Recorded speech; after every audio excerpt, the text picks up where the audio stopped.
आँखों की मस्ती मस्ताने हजारों हैं।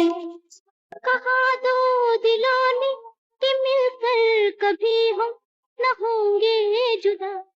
ये रातें, ये मौसम, नदी का किनारा, ये चंचल हवा।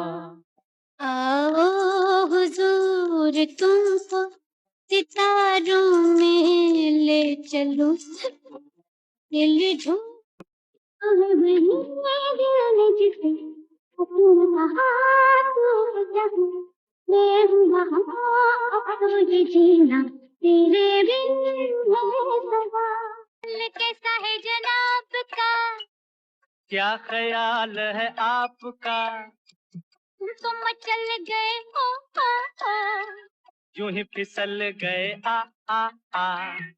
हाल कैसा। आज हम एक ऐसी महान हस्ती को याद कर रहे हैं जिनकी आवाज़ ने 7 दशकों तक हमारे दिलों पर राज किया।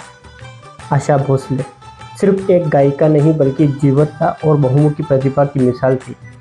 इस विशेष पॉडकास्ट में सुनिए उनके संगीत के बचपन से लेकर दीदी के साए से बाहर निकलकर अपनी अलग पहचान बनाने और दुनिया की सबसे बड़ी रिकॉर्डिंग आर्टिस्ट बनने तक का पूरा सफ़र। एक ऐसी अद्भुत श्रद्धांजलि जो उनकी रूहानी आवाज़ को सलाम करती है।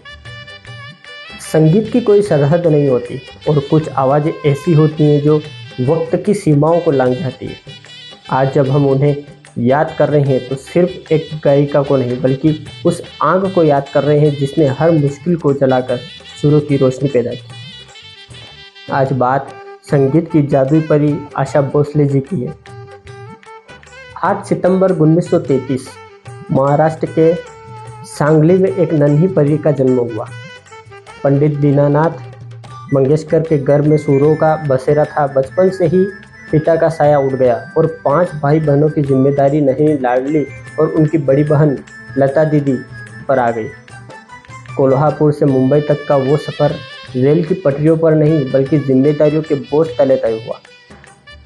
क्या आप जानते हैं कि आशा जी ने पहली बार अपनी बड़ी बहन के साथ फिल्म माजा बाल 1943 में गाना गाया था। वो शुरुआत की एक ऐसे तूफान की जिसे दुनिया को हिलाना था।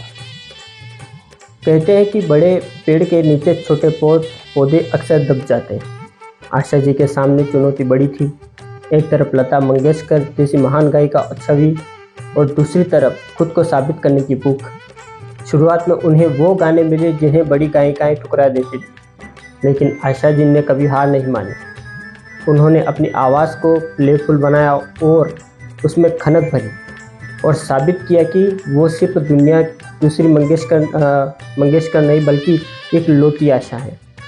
1950 और 60 का दशक आशा जी के जीवन का टर्निंग पॉइंट था। ओपी नैयर के साथ उनकी जोड़ी ने नया दौर जैसी फिल्मों में धूम मचा दी और फिर आए पंचमदा यानी आर.डी. बर्मन। दम मारो दम से लेकर चुरा लिया है तुमको तक आशा जी ने साबित कर दिया कि वो शास्त्रीय संगीत से लेकर रॉक एंड रोल तक कुछ भी गा सकती है। उनका वर्सटाइल स्टाइल होना उनकी सबसे बड़ी ताकत थी। जब लोगों को लगा कि आशा जी सिर्फ चुलबुले गाने गाती है तब उन्होंने उमराव जान की गज़लों से सबको खामोश कर दिया। इन आँखों की मस्ती के सुनने के बाद किसी के पास शब्द नहीं बचे। 2011 में Guinness book of world record ने आधिकारिक तौर पर उन्हें संगीत के इतिहास में सबसे अधिक रिकॉर्ड किए गए कलाकारों के रूप में मान्यता दी। हजारों गाने, अनगिनत भाषाएं, लेकिन रूह सिर्फ एक। आज वह शारीरिक रूप से हमारे बीच नहीं है, लेकिन क्या सच में कोई कलाकार मरता है? जब भी किसी रेडियो पर अभी ना जाओ छोड़कर बजेगा या किसी महफिल में पिया तू अब तो आजा पर पैर थिरकेंगे, आशा जी वहीं होगी। उनकी हंसी, उनकी सादगी और वो कुकिंग का शौक, वो एक मुकम्मल इंसान थे। आशा ताई, आपकी आवाज़ हमारी यादों की तिजोरी में हमेशा महफूज रहेगी। अलविदा सुरों की मल्लिका।